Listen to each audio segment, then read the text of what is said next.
Hey everyone, it's Carissa at Sprinkled with Glitter. Thanks for joining me today. Today I have a few projects to share with you featuring this bloom stamp and coordinating die set. I'm going to be doing some partial die cutting to create a really cool element for the front of my card. So I'm going to start out with some Neenah Solar White 110 pound heavyweight cardstock. The heavyweight cardstock has just been my preference lately, and I find that when you're creating elements for the front of your card like die cut pieces and things like this, that it really is nice to have that heavier weight cardstock. It just seems to hold up better. So here I'm just kind of planning out my partial die cut element here. I'm just creating a couple of straight lines across this Neenah Solar White cardstock so that I can line up my stamps, and I've left enough room between those two stamps to stamp my greeting as well, which also comes from the Bloom Stamp and Die set. Now these lines help me line up my stamp, but they also are going to help me with my partial die cutting later.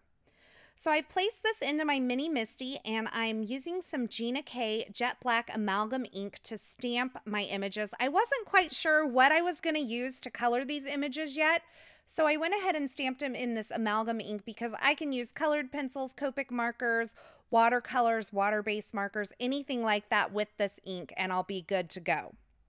Now I'm going to stamp a couple more of these pieces, and you'll notice that I don't have any lines drawn on these. I'm going to go back and draw those lines later to help me with the partial die cutting. But since I have my stamps arranged and I know that my greeting is going to fit between those two stamped images, I'm going to go ahead and just stamp a couple more.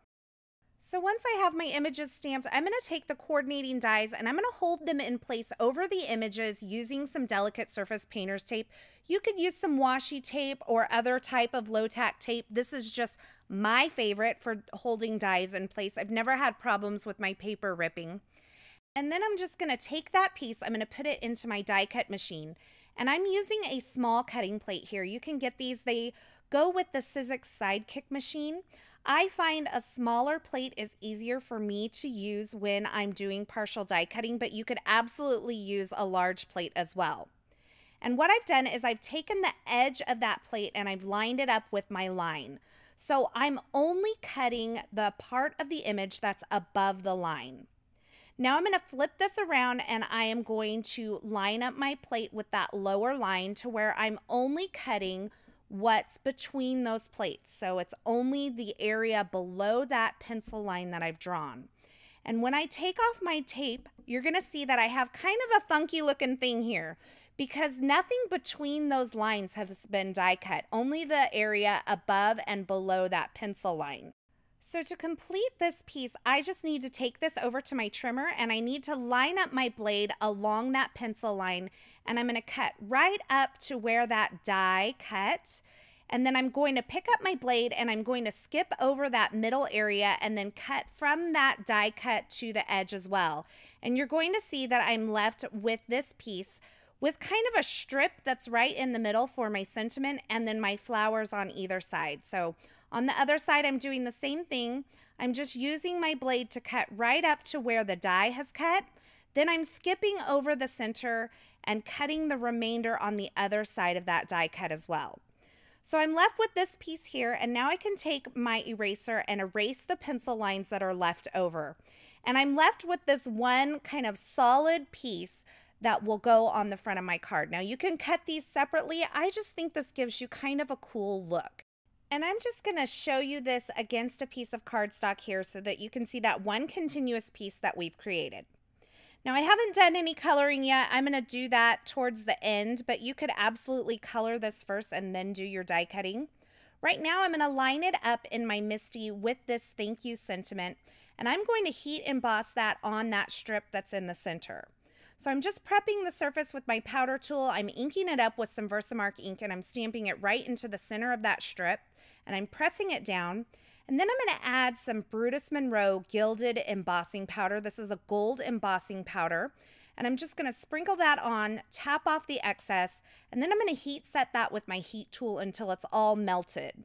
And that gives me just a really beautiful gold sentiment in the middle of these floral images. Now I decided to use my Polychromos colored pencils to color these images today. I love these colored pencils. You can use whatever colored pencils that you have. You could use Copic markers. You could use Zig Clean Color Real Brush markers. However you prefer to color these images, you should do it. Today I was not really in the mood to Copic color, so I chose colored pencils instead. And I'm just taking my darkest color of these kind of blushy pinks, and I'm adding it into the shadow areas of this flower. And then I'm blending that out with the lightest shade of pink. Now I did pull out a medium shade of pink, but I didn't end up using it. It had a little too much brown in it. But you'll see me kind of building up the shadows by adding another layer of dark pencil and then blending it out with the light pink. I did also add just a touch of orange to that and blend that out with the lightest pink as well. So I wanted to show you this partial die cutting once again. I am lining that plate up, the edge of the plate, with that pencil line that I created. Now, anything that is between my top cutting plate and my bottom cutting plate is what's going to cut. So in this case, anything that's above this pencil line is going to cut. If you only have large plates, you would do the same thing. You would just take the edge of your large plate and kind of offset it to where the edge lines up with that pencil line, and you have the rest of your image kind of hanging out of that die cutting sandwich. And then you would run it through your die cut machine, and that's going to give you that partial die cut. So once again, I'm taking this over to my trimmer and I'm trimming out the edges up to the point where that die has cut, and you can see the beautiful piece that I'm left with. I love this trimmer because I can see exactly where I'm cutting, and I can just run my blade up to that die cut piece. You kind of feel it with your hand. If you go real slow, you'll kind of feel it give way where the die has already done the cutting, and that kind of will help you with your trimming out of this piece. And you'll notice in these two other pieces that I created that don't have the sentiments, I actually made my strip a little bit wider, and I actually like that look. The first strip that I made was about 3/4 of an inch, so I think these other strips were about an inch different in the middle. The position of the flowers and the stamps didn't change. The cutting position is what changed on those, so I just drew my pencil lines a little further out. Now for the two images that have the pink coloring, I am going to combine those with some pattern paper from the Simple and Sweet 6x6 pattern paper pad. And you saw me with a gray colored pencil there. I just added a little shadow to the left edge of those letters just to kind of make that sentiment pop a little more.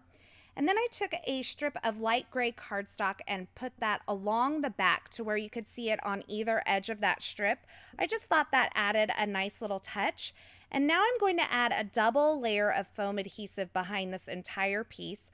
I'm going to remove the backer, and then I'm going to place this in the center of this pattern paper that I die cut with a stitched rectangle die. So I'm just getting that position right there in the center.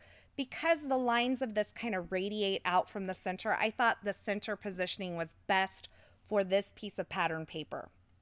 I'm taking this entire thing and I'm matting it with that same light gray cardstock that I used behind my sentiment strip there. And then I'm just trimming off the excess, and then I'll use some more tape runner adhesive and I'll place this onto a top folding white note card that I created using some Neenah Solar White Heavyweight cardstock. I'm going to finish off this card with just a few sparkling clear sequins. I'm adhering those in place with some Ranger Multimedia Matte Adhesive. And that finishes off my first card. Now for this second card, I didn't really show the entire process because all of it is pretty much the same. The only difference is I'm putting this in the lower right-hand corner, my focal image, and I did a little banner cut on the left-hand side of this.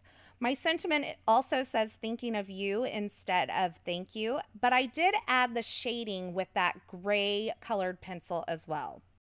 Now for this final card, I am stamping congrats on tying the knot right into that banner area. This is also from the Bloom stamp set. And I stamped that in some black pigment ink, and I'm covering that with some clear embossing powder, and I'm just heat setting that. And I'm going to mount that onto a gray card base, but I really wanted kind of something behind it that was really soft and elegant. So I'm using this Floral frame stamp from Pinkfresh Studio. I'm inking it up in some Versamark ink, and I'm stamping it onto this light gray card base. Now I thought I was just gonna do that and leave it as it was, but it wasn't quite dark enough. So I added some clear embossing powder and I heat set that. And this gave me a really kind of lacy floral background to kind of radiate out from this image that I colored with my colored pencil. Now for this one, I matted this strip in some gold cardstock and I just trimmed that down. And I'm adding that onto the front using a double layer of foam adhesive as well. So that finishes off my third and final card for today, featuring these beautiful bloom stamps and dies and a partial die cutting technique that gives you a little bit different look with these dies. Now you can absolutely cut these out individually and put a strip in between, but I think this one continuous piece is really a cool look. And I love the way that these combined with those pattern papers as well. As always, I will have links to the featured supplies used in these projects in the description at YouTube, but head on over to my blog. Over there, I'll have more still shots, more information, and a complete list of supplies for you. And I will also list out all the individual colors of these polychromos colored pencils that I used. Thanks for stopping by today. I hope you enjoyed this video. If you did, be sure to give it a thumbs up and don't forget to subscribe to my YouTube channel so you won't miss any of my card making and paper crafting video tutorials. I'm so glad you stopped by to hang out with me today. Thanks for watching, and until next time, I hope you have a fabulous day. Hey, thanks for sticking around to the very end. You know, if you've made it this far, you are my favorite. If you want to subscribe to my YouTube channel, click that button on the left side of the screen. And here's a couple more video tutorials I thought you might enjoy.